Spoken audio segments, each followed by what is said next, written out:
What's up, guys?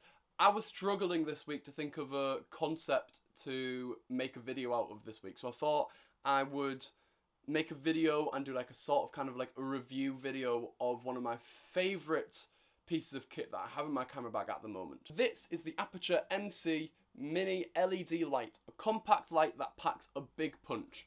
Now, I want to apologise in advance for this main piece to camera part of this video. This shot is going to be filmed on my old camera, my 700D, because I stupidly forgot to charge the battery on my main camera, my EOS RP. Anyway, let's get into start with the outside, like the hardware of the light. The dimensions are 9.3 centimeters wide, 6 centimeters tall, and 1.6 centimeters in depth, which makes it absolutely tiny. Like, I've got relatively small hands and it can fit very easily, very snugly in my hand, which just goes to show how small it is. Don't get me wrong, this is not Aputure's smallest light by any means. There's the M9, which is just a little bit thinner and it's a little bit smaller in other dimensions as well, but that doesn't change the fact that this is a ridiculously small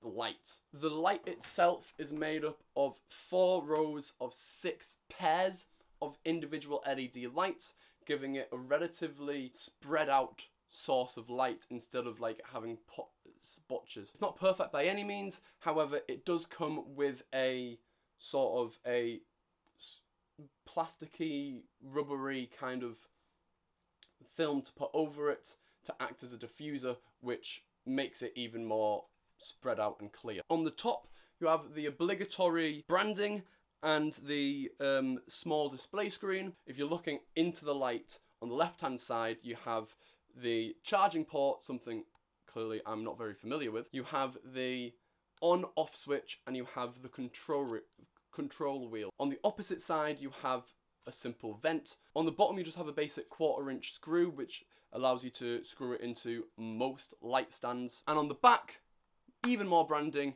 and magnets. Like, and these are strong magnets as well. Like, it is, you're gonna put it on something and it ain't going anywhere. And like, unless you intentionally like push it, it's not gonna fall off. It's an elegant design, which is also pretty sturdy. I'm pretty sure it's made out of metal. It doesn't feel like plastic, at least. I'm not sure if it's waterproof. I can imagine it isn't, but I don't want to say yes or no just in case I'm wrong. But I'm pretty sure it's not waterproof. But despite that, it is still very sturdy. I can't imagine you're going to want to be, people who are going to be using this, I can't imagine they're going to want to put it underwater anyway.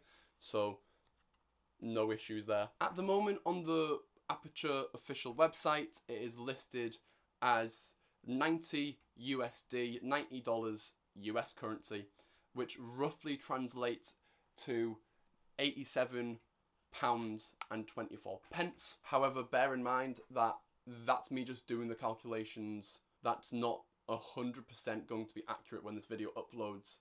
And also on top of that, that's me just doing the calculations on my own. It's not from the UK store because I could not find an Aputure UK shop.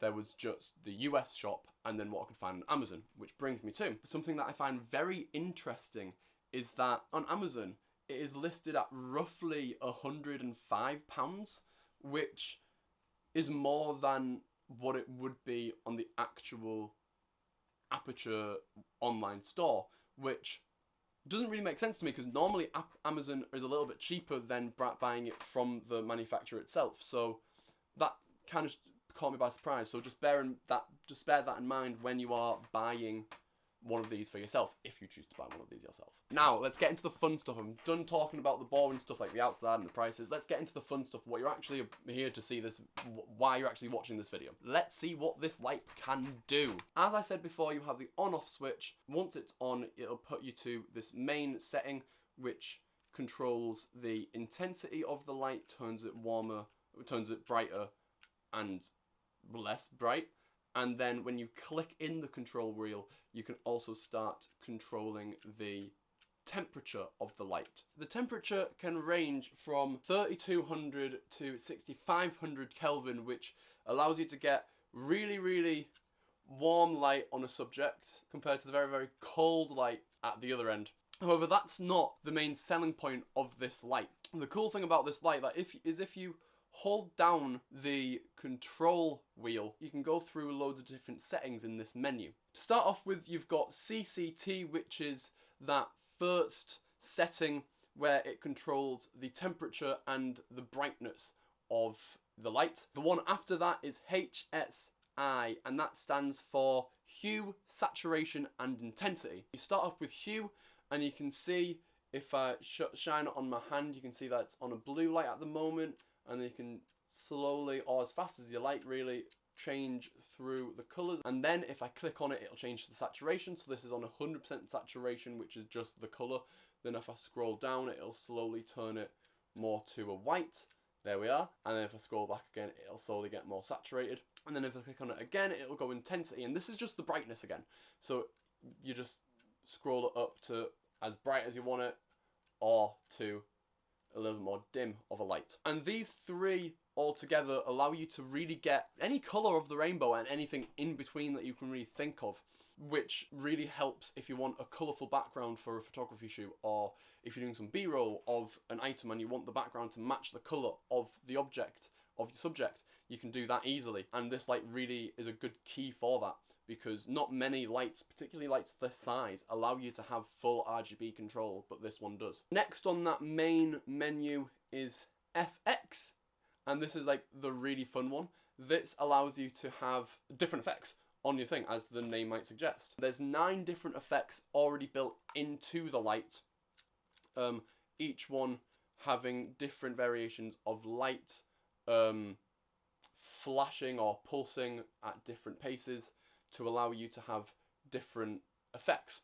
And then if you click on the actual light itself, you can again then change the intensity of that light. So if you want to do a cop car, but you only want it a little bit here, you can do that. But then if you want the intensity to get bigger, like if you want the cop car closer to your subject, you can have it there and it will show. That is ridiculous, that. The next 2 settings I'm a little bit inexperienced about, however I will be looking into very soon, and I might make a video about it later on, and that is the Cfx setting, which stands for custom effects, and the BT setting, which is just your Bluetooth reset. Because this light can sync up to your phone via Bluetooth and be controlled through an app, which allows you to link up, sync up multiple and group up multiple Aputure lights, and basically all the controls that you have on the control wheel you can do via your phone and more. Like I said, you've got custom effects. You can make custom effects and set it to have certain pulses or whatever at different times. This is going to make tweaking and changing and making tiny little adjustments to your light so much easier, because instead of needing to walk up to the light, change it on the control wheel, then walk behind the camera to see what it looks like, and then going back because it's not quite right, tweaking it again, and going back and looking at it and it's not quite right, so you need to get up again, you need to tweak it again, and you come back and then you finally got it right. You can just sit there on your phone, and look at it as you're changing it on the phone and go, no, that's right. And it's going to save so much time, and it's going to save so much energy on a shoot day. On top of that, also you can link lights together, so you can go group 1, I want you this color, group 2, I want you this color, and it's just all the lights, I want you this color now, and it's going to make it so much easier. On top of that, it'll make changing lights during a shot easier as well, because you can just change it as you're filming. And this is the main selling point of this light. It's the customization, it's the ability to pair lights together and group them together and being able to change them with so much ease. It's just such a helpful idea that I really need to get on board with, and I need to really get on top of and start using that system. Now, I'm not one for rating systems. I've never been a big fan of like out of 5 stars or something out of 10, because there's just too much room for 2 different products having the same score but not being equals in any way, shape or form. So instead of that, I'm going to talk about who I would recommend this light for, who I would recommend should buy it, and who I feel like it'd be most helpful and why it'd be most helpful for those people. To start off with, I don't think this light would do very good as a primary light on a person. On a product maybe, but on a person not so much. It's just too small and it won't cover enough of your subject's face to act as a primary light. However, what I will say, it will do good as what I'm using this light here for, which is like a secondary light, or a key light, I think? A key light might be the main light.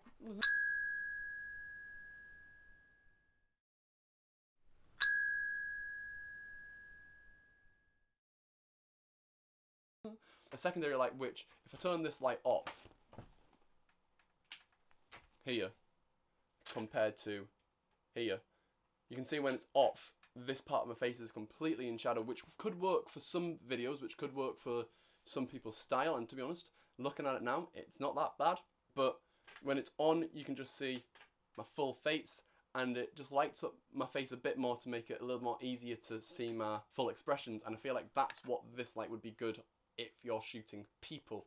A secondary light to fill in the shades, and because it's so customizable, you can change it and get it all the way down so you can get shadows on the side of your face instead of this one being a little bit bright. Actually, let's turn that down a little bit.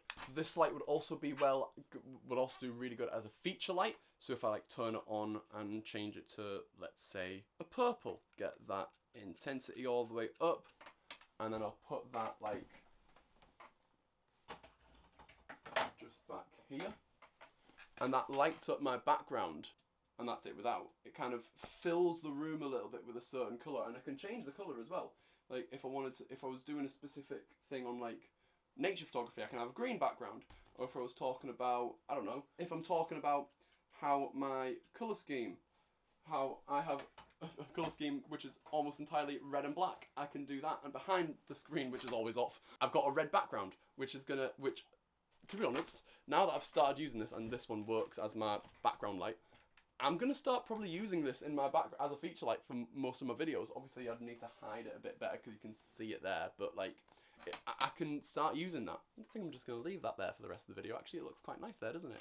Like filling that back wall. That looks quite nice, that. Yeah, I'm going to keep that. And on top of that, if I had another one to really emphasize that colour, that would make the, if I could rig it up to the ceiling and point it down, like if I had metal on the ceiling, I could just use the magnets and then point it down to that wall. That can make that wall really red, or whatever colour I want it to be, and then if I pair them up together, it'd really make this back wall pop instead of having a really bland background. I've got a fairly boring backdrop at the moment, which I'm slowly, over time, going to start working on, but having stuff like that is going to really help make my background a little bit more interesting. And that's why you can buy them in packs of 4 or 12, because they're designed to be used in an ecosystem with each other, because one thing on its own isn't going to do very well. However, loads of them is going to really, really help you. I would personally recommend this to professionals who already have a main lighting setup but want a feature light which is very versatile and very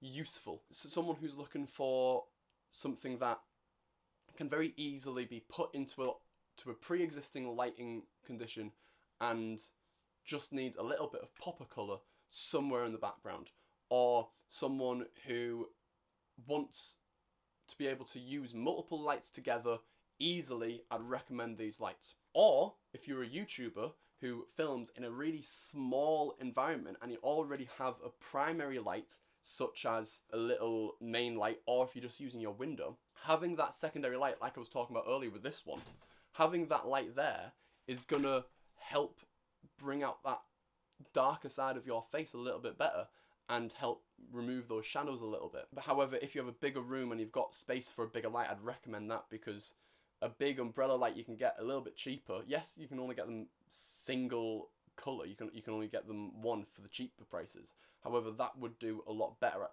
bringing your full face into light compared to this smaller light. This light, I'm going to grab it now. I'm going to grab it. It was fun while it was over there. This light is a very versatile and useful tool. It's a very useful piece of kit if you know how to use it and know when to use it. And after researching for this video, I feel like I've got a better idea about how to be using that. And so hopefully my using this light will improve from now on. But anyway, that is me. That is my time. Great light. Love it. Love this piece of kit. Let's put that back there, because I am loving that. I'm loving that. Anyway, that's my time, and I will see you guys later. Bye.